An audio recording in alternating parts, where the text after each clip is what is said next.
আপনারা সবাই জানেন আজকে বাংলাদেশে যে 11 দলীয় ঐক্য আছে, আসন্ন রাষ্ট্রপতি নির্বাচনকে সামনে রেখে 11:30টায় শীর্ষ নেতৃবৃন্দের একটা বৈঠক ছিল।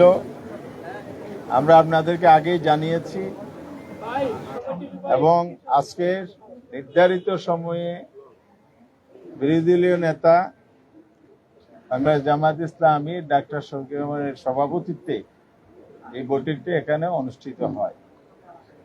বৈঠকে যারা উপস্থিত ছিলেন সভাপতি এবং বিরোধী দলের চিফ হুইপ, এনসিপির আহ্বায়ক নাহিদ ইসলাম এমপি এবং লিবারেল ডেমোক্রেটিক পার্টির চেয়ারম্যান ডক্টর কর্নেল অলি আহমেদ, বাংলাদেশ খেলাফত মজলিসের আমির মজলিস আল্লামা মামুনুল হক এবং নিজাম ইসলামী পার্টির ভারপ্রাপ্ত আমির আব্দুল কাইয়ুম সুবহানি এবং শীর্ষ নেতাদের মধ্যে যারা ছিলেন বিডিপির আমাদের ওই লেবার পার্টির মুস্তাফিজুর রহমান ইমাম, তারপরে এবি পার্টির সেক্রেটারি ফুয়াদ, তাদের সাধারণ সম্পাদক জাকপার মুখপাত্র এবং সহসভাপতি ইঞ্জিনিয়ার রাশেদ প্রধান, বাংলাদেশ খেলাফত আন্দোলনের মহাসচিব মুফতি ফখরুদ্দিন এবং ফখরুল ইসলাম ইসলামের মধ্যে আছে, ইসলামের মধ্যে আছে। যাক, সেই রসিকতা তো পার্লামেন্টে আছে। এখন বাংলাদেশ ডেভেলপমেন্ট পার্টির জেনারেল সেক্রেটারি নিজামুদ্দিন নাইম এই 11 দলভুক্ত শীর্ষ নেতারা ছিলেন। পাশাপাশি দলের মহাসচিবদের মধ্যে বাংলাদেশ জামাত ইসলামীর সেক্রেটারি জেনারেল সাবেক সংসদ সদস্য অধ্যাপক মিয়া গোলাম পরওয়ার এবং বাংলাদেশ খেলাফত মজলিসের মাওলানা জালাল উদ্দিন সেক্রেটারি জেনারেল, এরপরে এলডিপির ভারপ্রাপ্ত মহাসচিব আর জাকপার সাধারণ সম্পাদক অধ্যাপক ইকবাল হোসেন, লেবার পার্টির নিজাম ইসলামী পার্টির মহাসচিব মুসাবিন ইজাহার, এছাড়া আরো অনেকেই ছিলেন। তালিকা তো অনেক বড়, আপনারা দেখতে পাচ্ছেন আশেপাশে আছে। তো আজকে যে বিষয়ে সিদ্ধান্ত হয়েছে রাষ্ট্রপতি নির্বাচনে ইতিমধ্যে তফসিল ঘোষিত হয়েছে, এগুলো নিয়ে গুরুত্বের সাথে আলোচনা হয়েছে। আলোচনার প্রেক্ষিতে যে সিদ্ধান্ত হয়েছে সেই সিদ্ধান্তটি এখন আপনাদের সামনে তুলে ধরবেন সংসদের বিরোধী দলের চিফ হুইপ এবং বাংলা নাগরিক পার্টির ন্যাশনাল নাগরিক পার্টি এনসিপির আহ্বায়ক নাহিদ ইসলাম এমপি এখন আপনাদের সামনে এই সিদ্ধান্তগুলো তুলে ধরছে। বিসমিল্লাহির রহমানির রহিম। প্রিয় সাংবাদিক ভাই বোনেরা এবং প্রিয় দেশবাসী, আসসালামু আলাইকুম। আজকে 11 দলের মাননীয় বিরোধী দলীয় নেতার সভাপতিত্বে ওনার এই মিন্টু রোডস্থ বাসভবনে যে বৈঠকটি অনুষ্ঠিত হয়েছে, সেখানে আমাদের প্রধান আলোচনার বিষয় ছিল যে রাষ্ট্রপতি নির্বাচন, যেটা নিয়ে সারা দেশে এখন আলোচনা হচ্ছে।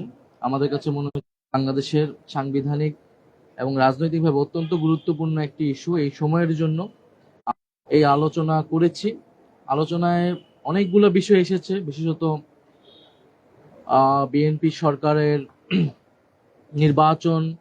নির্বাচন পরবর্তী তাদের যে অবস্থান, আমাদের গণভোটের যে আমাদের প্রতিশ্রুতি জুলাই সনদ, সেই বিষয়গুলো নিয়ে পরবর্তীতে এই সরকারের দ্বিচারিতা। আপনারা জানেন যে আমরা যে জুলাই সনদ রচিত হয়েছে ঐক্যমত কমিশনে দীর্ঘদিন ধরে আলোচনা করে, সেখানে কিন্তু রাষ্ট্রপতি নিয়ে অনেক আলোচনা হয়েছে। রাষ্ট্রপতি নির্বাচন কিভাবে হবে সেটার একটা নতুন ফর্মুলা প্রস্তাবিত হয়েছিল, যাতে আমরা সকলে মিলে একটা সর্বজন গ্রহণযোগ্য রাষ্ট্রপতি নির্বাচিত করতে পারি। সেই নির্বাচন প্রক্রিয়াও সংশোধনের প্রস্তাব এসেছিল এবং ক্ষমতার ভারসাম্যের জায়গায় রাষ্ট্রপতির ক্ষমতা আরো কিভাবে বাড়ানো যায়। তো আমাদের প্রত্যাশা ছিল যে নির্বাচনের পরে হবে জুলাই সনদ অনুযায়ী আমাদের গণভোটের যে ম্যান্ডেট জনগণ দিয়েছে, 70% জনগণ আমাদেরকে দিয়েছিল, সেই জুলাই সনদ বাস্তবায়িত হবে, সংবিধান সংস্কার পরিষদ হবে, এর মধ্য দিয়ে আমরা রাষ্ট্রপতি একটা নতুন ভাবে সংস্কারকৃত সংবিধান অনুসারে আমরা নতুন ভাবে রাষ্ট্রপতি নির্বাচিত করতে পারবো, এটা আমাদের প্রত্যাশা ছিল, যেরকম আরো অনেকগুলো প্রত্যাশা ছিল। কিন্তু আমরা দেখেছি যে এই সরকার গণভোটের গণরায়কে অস্বীকার করেছে এবং যারা জুলাই সনদের বাস্তবায়নের কোনো ধারাতেই নেই, সংস্কার পরিষদের শপথ তারা নেয়নি, অধিবেশন ডাকেনি এবং সকল প্রতিষ্ঠানকে তারা দলীয়করণ করছে, নির্বাচন কমিশনকে দলীয়করণ করছে। আমাদের যেটা বিএনপির গত 16 বছর আমাদের যে লড়াই ছিল যে শান্তিপূর্ণভাবে ক্ষমতা হস্তান্তর যাতে হয়, সেটার জন্য সবচেয়ে গুরুত্বপূর্ণ তত্ত্বাবধায়ক সরকার, নির্বাচন কমিশন। তা আমরা দেখলাম যে এই সরকারও আসলে পুরনো স্বৈরতন্ত্রের পথে হাঁটছে এবং আমরা কিন্তু প্রথম অধিবেশনের একদম প্রথম দিনেই তাকে রাষ্ট্রপতি থেকে অপসারণ করে নতুন রাষ্ট্রপতি যাতে দ্রুত সময়ের মধ্যে দেওয়া হয় জুলাই সনদ অনুসারে, তো সেই রাষ্ট্রপতিকে তারা 6 মাস রেখে দিল এবং তাকে এখন একটা ফ্রি এক্সিট দেওয়া হচ্ছে, কোনো ধরনের বিচারের আওতায় আনা হচ্ছে না। এটাও আমাদের কাছে সন্দেহজনক। এবং এই যে 6 মাস টাইম তারা বৃদ্ধি করলো, এটা আসলে কোন ষড়যন্ত্র বা কোন পায় তারা মাথায় রেখে এটা করছে। কারণ আমরা জানি পরবর্তী 5 বছর যখন অতিক্রম হবে, এই রাষ্ট্রপতি সেই সময় থাকবেন এবং তখন তত্ত্বাবধায়ক সরকার কিভাবে হবে, এই রাষ্ট্রপতি যিনি রাষ্ট্রপতি হতে যাচ্ছেন হবেন, তার ভূমিকা কি হবে, এই পুরো বিষয়টা কিন্তু জাতির সামনে একটা সন্দেহ তৈরি করে। কারণ আমরা বিএনপির অতীত ইতিহাসে দেখেছি তারা সবসময় চেষ্টা করেছে এই ট্রানজিশনের সময়গুলো যাতে নিজেদের হাতে ক্ষমতা থাকে, সেটা তারা বিভিন্ন সময় চেষ্টা করেছে এবং বাংলাদেশে অনেকগুলা রাজনৈতিক সাংবিধানিক সংকট তারা তৈরি করেছে। তো এই বিষয়গুলা আমাদের দীর্ঘমেয়াদী বিষয়গুলো আলোচনায় এসেছে এবং সেগুলো নিয়ে আমরা হয়তো আরো কথা বলবো। তবে যেটা সাম্প্রতিক বিষয়, আমাদের 11 দলের বৈঠকে সিদ্ধান্ত হয়েছে যে এই রাষ্ট্রপতি নির্বাচনে আমরা 11 দলের পক্ষ থেকে আমরা অংশ নিব, আমরা প্রার্থী দিব এবং যেহেতু 11 দল আমরা ঐক্যবদ্ধ আছি পার্লামেন্টে এবং বাইরে গণভোটের জন্য, সেই জায়গায় আমাদের কমন প্রার্থী থাকবে, ঐক্যবদ্ধ প্রার্থী থাকবে এবং আমরা সিদ্ধান্ত নিয়েছি আমাদের বৈঠকে আমাদের পক্ষ থেকে এই রাষ্ট্রপতি নির্বাচনে প্রার্থী হবেন আমাদের 11 দলেরই শরিক দল, এলডিপির সম্মানিত চেয়ারম্যান এবং বাংলাদেশের একজন অভিজ্ঞ রাজনীতিবিদ এবং রণাঙ্গনের মুক্তিযোদ্ধা ছিলেন, বিভিন্ন সময়ে মন্ত্রণালয়ের দায়িত্ব পালন করেছেন, বেশ কয়েকবার 6 বারের মতো তিনি জাতীয় সংসদ সদস্য নির্বাচিত হয়েছেন এবং বীর বিক্রম মুক্তিযোদ্ধা কর্নেল অলি আহমদ, উনি 11 দলের পক্ষ থেকে রাষ্ট্রপতি পদে প্রার্থী থাকবেন 11 দলের। আমরা মনে করি দেশের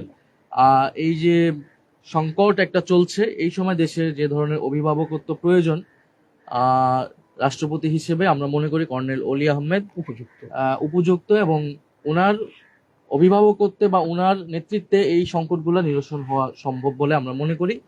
এ কারণে আমরা আর যেহেতু বিএনপি জুলাই সনদ বাস্তবায়ন করেনি এখন পর্যন্ত, ফলে আসলে সর্বসম্মতিক্রমে বা ঐক্যবদ্ধভাবে রাষ্ট্রপতি দেওয়ার যে সুযোগটা, সেটা আমাদের ঐকান্তিক প্রচেষ্টা থাকা সত্ত্বেও বিএনপির এই যে একদলীয় এবং সংস্কার বিরোধী আচরণের কারণে এটি সম্ভব হলো না। এটি দেশের মানুষ দেখছে, দেশের জনগণ এটি অবশ্যই বিচার করবে। সেটা হচ্ছে যে আমরা বিগত দিনে দেখে এসেছি রাষ্ট্রপতি নির্বাচনে সাধারণত সংসদে যারা মেজরিটি থাকে তাদের প্রাধান্য থাকে এবং তাদের ওই ভোটেই তো কাস্টিং ভোটে মূলত রাষ্ট্রপতি নির্বাচিত হয়।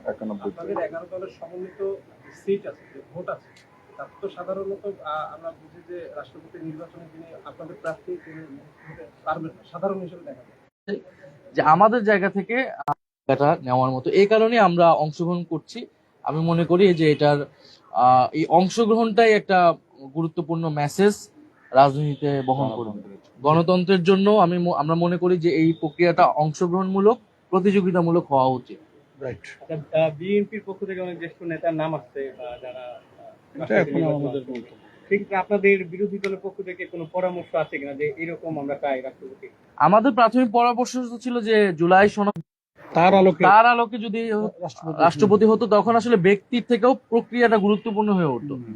প্রক্রিয়ায় পরিবর্তন করে নাই, সেই জায়গায় তারা তাদের দলীয় ব্যাপার আসলে রাষ্ট্রপতিটাকে তারা দলীয় ব্যাপারেই পরিণত করেছে, তো সেই জায়গায় সেটা নিয়ে আমাদের আসলে আগ্রহ নেই। সিনিয়রদের একটু সালাম দিকে এসে ওনাদের ডাকতে হবে। রাত থেকে একটু কর্নেল ওলি সাহেব আমির জামাত একটু আসুক, ওনাদের সালাম দাও। আমির জামাত আসেন। আমাদের বিরোধী দলীয় নেতা এবং কর্নেল অলি আহমদ আসেন। হয়ে গেছে। জি জি আলহামদুলিল্লাহ। আসেন মোহন ভাই আসেন। আসসালামু আলাইকুম রহমতুল্লাহ। কড়া রোদের মধ্যে কষ্ট হচ্ছে আপনাদের দুপুরবেলা, সবাই আসছেন এই জন্য সবাইকে ধন্যবাদ। সবাই আসছেন, সবাইকে ধন্যবাদ। আর ইতিমধ্যে বিরোধী দলীয় চিফ হুইপ এনসিপির সম্মানিত আহ্বায়ক জনাব নাহিদ ইসলাম আপনাদের সামনে ব্রিফ করেছেন, আমাদের সিদ্ধান্ত আপনাদেরকে জানিয়েছেন। গণতন্ত্রের সৌন্দর্যের জন্য এটা আমাদের দায়িত্ব হিসেবে আমরা এটাকে নিয়েছি। আমরা মনে করি যে সর্বক্ষেত্রে রাজনীতি স্বচ্ছ হওয়া উচিত, প্রতিদ্বন্দ্বিতামূলক হওয়া উচিত, তাহলে গণতন্ত্রের গতি এবং তার সুস্বাস্থ্য ফিরে আসবে।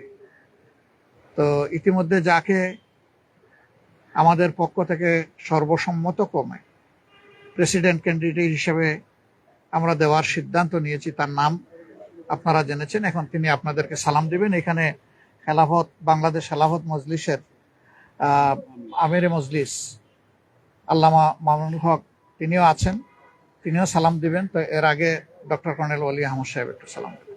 আসসালামু আলাইকুম রহমতুল্লাহ বরকাতু। সম্মানিত বিরোধী দলীয় নেতা, 11 দলীয় ঐক্যজোটের সম্মানিত নেতৃবৃন্দ, বিশেষ করে এনসিপির সভাপতি এবং বিরোধী দলীয় চিফ হুইপ, তিনি আপনাদের সম্মুখে কথা বলেছেন। আমি 11 দলের সকলের প্রতি কৃতজ্ঞ, বাংলাদেশের জনগণের প্রতি কৃতজ্ঞ।